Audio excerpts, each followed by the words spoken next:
make landfall on the Florida Peninsula, the west coast of Florida, sometime late Wednesday evening, maybe early Thursday morning in the wee hours is kind of where it's looking now. But it has moved a little bit slower than projected over the last 36 hours. There is still a lot of uncertainty about where exactly the eye of the storm is going to hit. I think the most recent models have it somewhere in Manatee County, just south of Tampa Bay. But I would just tell people, one, there's going to be impacts far beyond wherever the eye of the storm is. Two, you can make landfall anywhere from Citrus County down into southwest Florida. We'll know more over the next 12 to 18 hours. But just cones, all this stuff you see, the impacts will be broader than that, particularly with respect to storm surge on the west coast of Florida. I know that there's a lot of folks who have evacuated, who are in those areas, and you absolutely could get whacked with really serious storm surge. Really, almost every place on the west coast of Florida could get major storm surge. Today I held a joint call with state legislative leaders and the cabinet to brief them on Florida's efforts on the storm and about our resources that are being offered and being utilized by the state of Florida. We also did a similar call to Florida's congressional delegation. I've also spoken to the president and the FEMA administrator. We've had our request approved for pre-landfall. We will get a landfall, major disaster declaration approved once the storm hits, and that will be things like debris removal and individual assistance. We still have 51 counties that are under a state of emergency.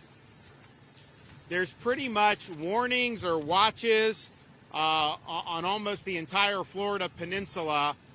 A lot of attention is being paid to the storm surge on the west coast of the Florida peninsula, and rightfully so, because that's probably the most serious threat to people's lives and property. But this storm is going to go across the Florida peninsula, and it's going to exit on the east coast of Florida into the Atlantic Ocean, likely still as a hurricane. So that is going to bring significant impacts all across the state. So just be prepared for that. That may mean mobile homes, even interior, other structures that may not be hurricane-proof. That could create hazards, rivers, other bodies of water. As you have more rain and you have flooding, that could be an issue. And then you could have surge on the east coast of Florida. You could have erosion. You could have different things with the coast. So this is not just an event about the west coast of Florida. That will be where the initial impacts and probably the most significant, but the impacts will not be limited there. So here we are at the Florida Horse Park. We have staging areas around different parts of the state. And there are different sites that are doing different things. I mean, for example, you go to like Lake City, you got a lot of the utility linemen there that are staged. We've had a lot of people staged in the Tampa Bay area for utility and other things. But this one right here is really good. I'm not saying Ocala is not going to have any impacts from the storm, but we fully anticipate be able to move people where they need to go very quickly once the storm passes. And we have different partners that the state contracts with. They have personnel. I think as you see, they camp out here. This is where they are, and then they're able to respond. We got massive amounts of equipment here. Land, air, sea vehicles, supplies, generators, equipment, bucket trucks, you name it. This stuff is here. And so this is just one of many sites that are ready to go. The reason why we do state of emergency, we did it over the weekend on Saturday. We knew the storm wasn't likely to hit until middle of the week at the earliest, because you want to start amassing these resources, and that's what we've done. I think it's been really, really important. So on this property, you got over 2,000 pieces of equipment, including a lot of pumps, a lot of generators, light plants, display boards, restroom trailers, laundry trailers, forklifts, air conditioning units, electrical equipment, water hoses, bunk trailers, and rollback trucks. 400 personnel here, including riggers, equipment operators, pump crews, and drivers. Fuel trucks are also here to be deployed as needed. Florida DEM is currently in the process of completing 1,200 missions. So far, you're looking at deploying hundreds of thousands of shelf-stable meals, hundreds of thousands of water bottles, hundreds of thousands of sandbags, a lot of tarps and a lot of generators, and many other things. And so that is being resourced to the counties. And then, of course, we also have staging areas that we'll do with our pods once the storm passes. We have utilized flood protection devices in areas to protect against storm surge. We've now deployed more than 11,000 feet of those Tiger dams. That's really important to protect hospitals, wastewater facilities, and electrical infrastructures. Of course, we've been outfitting counties for years now with Starlink internet, so that's going to be available to be used as needed. In terms of fuel, we amassed a lot of fuel before this particular emergency. We actually had it for Helene, didn't really need to use it for that. We have 268,000 gallons of diesel, 110,000 gallons of regular gas on standby. That's just from the state. You still have the fuel at the ports that are being brought in. But then we also have another 1.2 million gallons of both diesel and gas that are currently en route to the state. Now, I know there's been a lot of lines at gas stations. You obviously have an inordinate demand for fuel, much more than would typically happen. What's happening is there's long lines, the gas stations run out of fuel, but the fuel supply is available. So then they ask for more fuel to be brought. And so what we're doing is we've authorized Florida highway patrols to escort with the siren so they get there quicker major fuel trucks. So we've had 43 fuel trucks that have already been escorted by Florida Highway Patrol to deliver fuel to stations, particularly in the anticipated impact area. We're also working with companies like Circle K, Gate, Racetrack, Wawa, Shell, and Walmart to ensure fuel trucks are working 24/7 to keep fuel delivered as it comes into our ports. There's no longer fuel coming into some of the West Coast ports like Tampa and Manatee, but they've got a lot of fuel there on dockside that is going to continue to be used. And I spoke with both ports of Tampa and Manatee today, and they've got a lot of fuel. So that's continuing to happen. And then fuel has been coming into East Coast ports. That's probably going to stop soon. Maybe it's already stopped now. But again, there's a lot of fuel that's on hand that can be brought out on the dockside, and that's what we're looking to continue to see happen. Debris removal from Hurricane Helene. I think most people know the counties and the cities, they have contracts for debris removal after a storm. There was not necessarily great job all around on some of the contractors in places like Manatee, Sarasota, Hillsborough counties. We saw this debris once it was clear there was going to be some type of storm this weekend. We decided to create a state support debris mission. And what we've done is we've mandated the landfills are open 24 hours. We had one county where they didn't have anyone there manning it.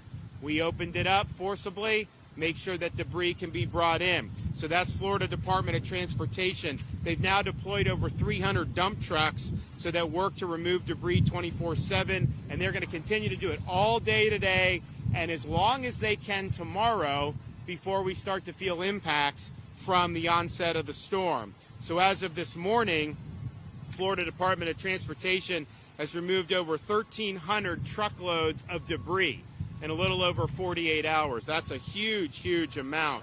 Now, there was issues, so the most debris was probably in the Pinellas County beaches. You also had Manatee, the barrier islands like Anna Maria, a lot of debris. That was our initial focus. Sarasota also had a lot of debris on their barrier islands, and I guess their contractor kind of left them holding the ball. So we've now surged over 100 FDOT vehicles between Manatee and Sarasota working to step in where the contractors left off. And we're going to continue doing that, again, all the way until it's no longer safe to do so. We've made a huge dent in this. The more debris we can get picked up, the less damage is going to happen, whether that's floating into the Gulf of Mexico, whether it's projectiles that go into other buildings. We have hundreds of state search and rescue personnel, a total of 26 teams embedded in potential impact sites along the West Coast to begin immediate rescue operations as soon as the storm passes, should the need arise. I know a lot of people have left, and hopefully there's not a need for a lot of rescues, but those personnel will be there if they need. We have 5,000 National Guard that are on duty. That'll expand to 8,000 very, very soon. We have a total of 34 search and rescue aircraft. We've gotten a lot of support from other states, and we thank them for that. We have 450 tactical vehicles, including 140 high-wheeled vehicles, aerial, water, and ground National Guard search and rescue teams. This is probably the largest National Guard mobilization in advance of a storm in Florida history.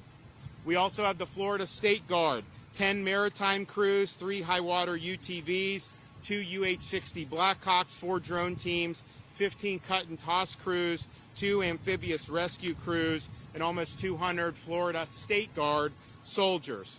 Linemen and power restoration resources are being marshaled. We now have over 43,000 linemen who are being brought in from as far away as California, so we appreciate them for power restoration. We've also assisted with the evacuation of 300 healthcare facilities in the potential path of the storm. State veteran nursing homes that are currently located in the cone are accepting families of residents to shelter with them, as they are all built to withstand Cat 5 hurricane winds, and they're outside of flood zones.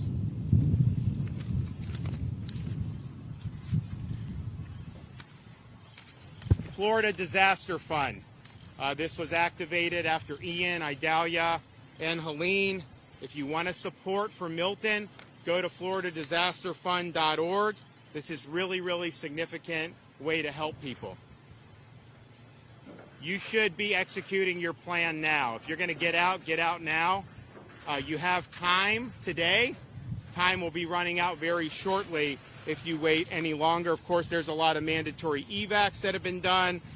We have done the shoulders on the I-4 and the I-75. Veterans Expressway and Suncoast Parkway tolls have been waived. Those can also be used as evacuation routes. I-4 is doing a lot better today than yesterday. Still traffic, but that's it. That's the norm for that. I-75 northbound, 20 to 30% higher volumes. Alligator Alley is pretty jammed right now.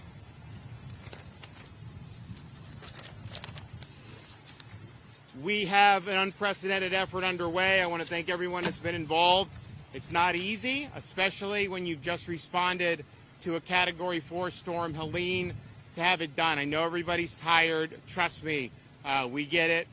We're wearing out the Celsius at the state EOC, but what you're doing is important. Hang in there and let's get the job done. Okay, Kevin?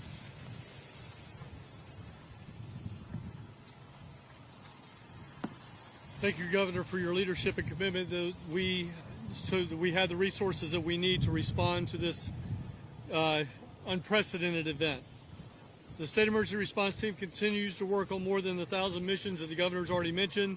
We will continue to fulfill these requests 24/7 as we prepare for landfall. Once the storm has passed, we have tens of thousands of resources staged and ready to deploy to the impacted communities as soon as it's safe to do so.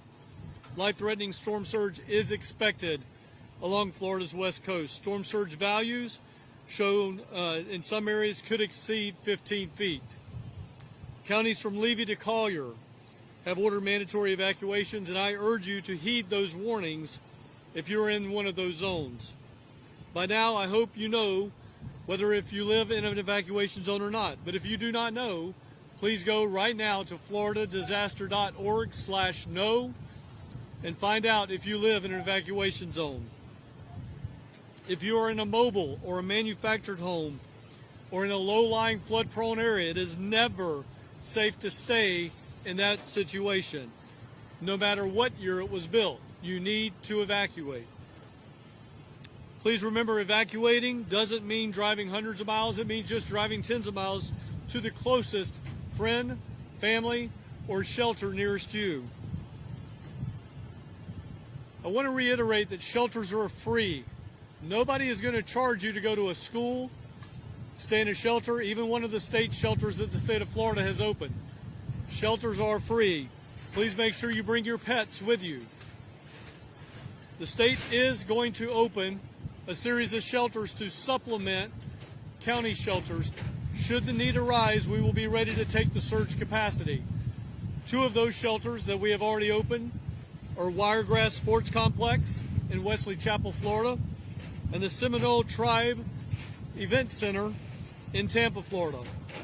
I want to thank both of those private sector entities for their support in helping us protect Floridians. Evacuate today if you have been told to do so.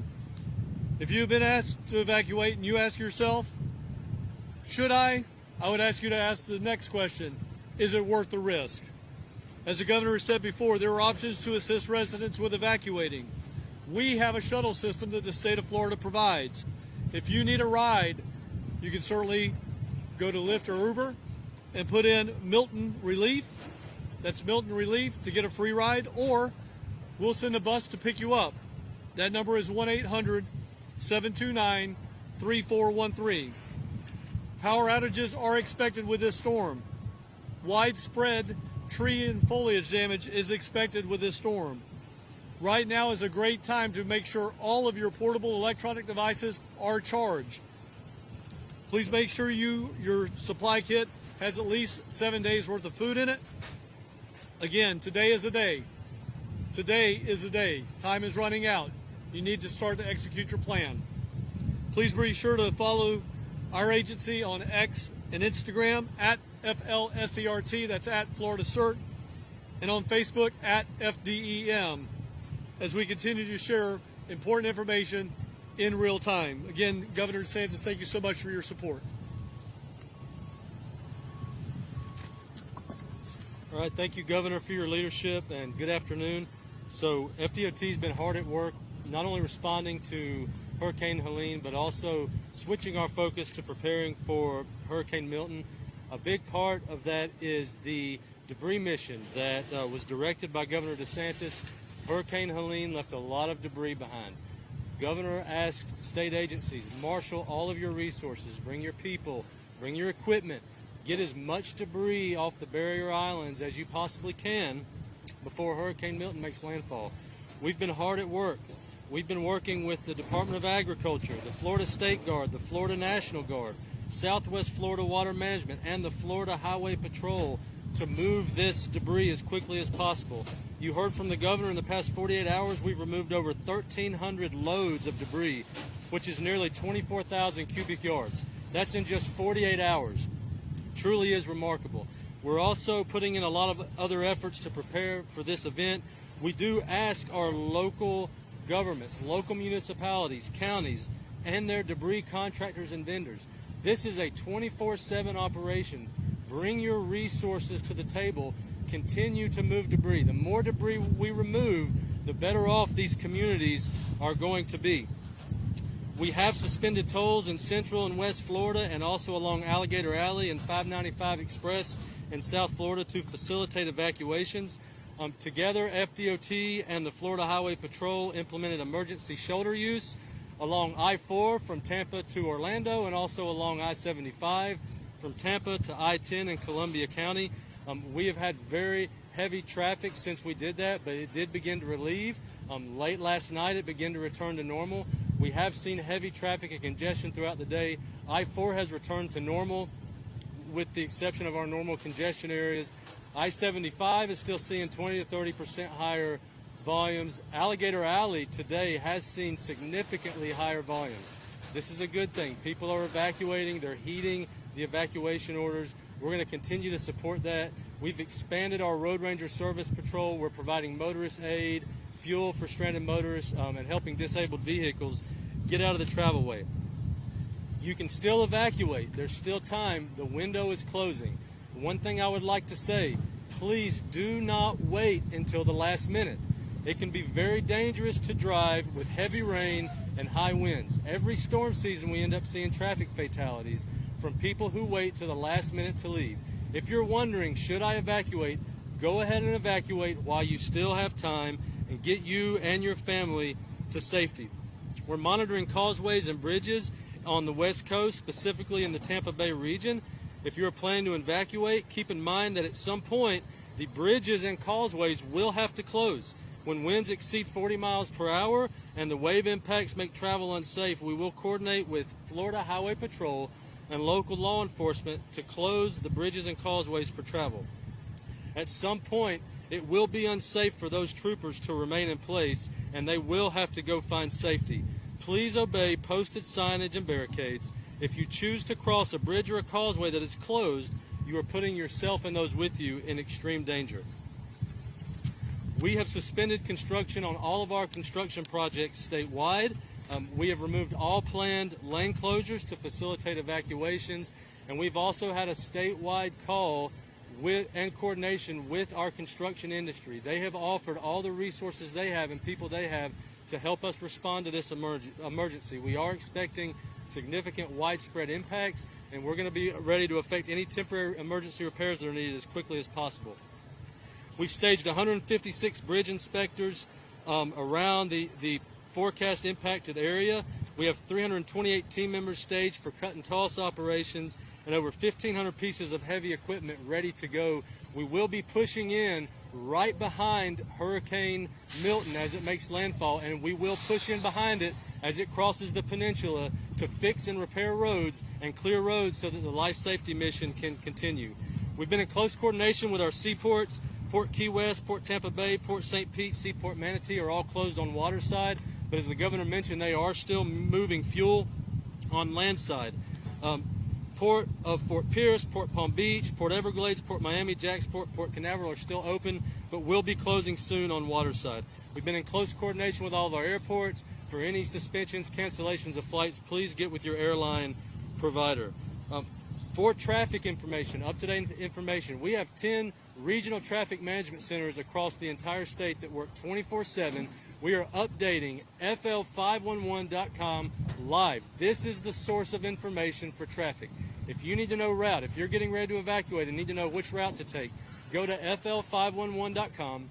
You can view our traffic cameras live, you can plan your route, and you can get to safety efficiently. Remember, always follow the direction of local law enforcement and emergency personnel. Again, Governor, thank you for your leadership as we prepare.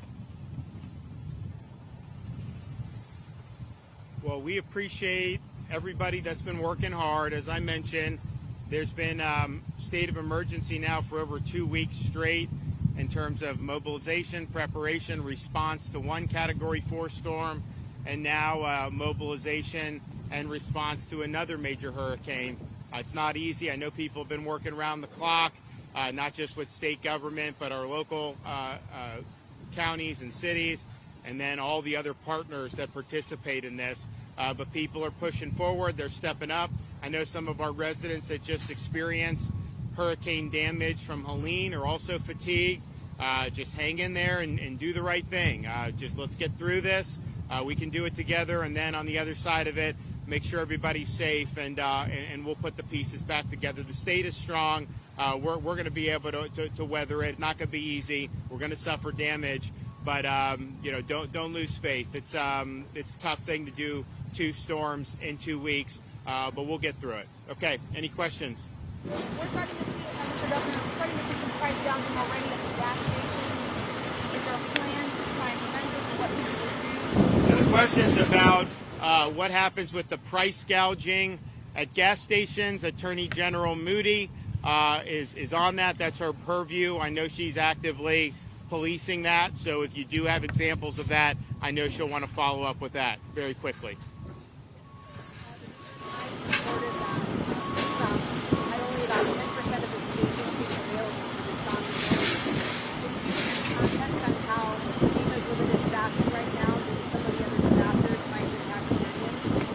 So the question's about FEMA staffing, that they are limited right now to be able to come down. What I would say is what we have these urban search and rescue teams that have been mobilized. That is done under the auspices of FEMA and DHS, even though a lot of these people are Florida firefighters.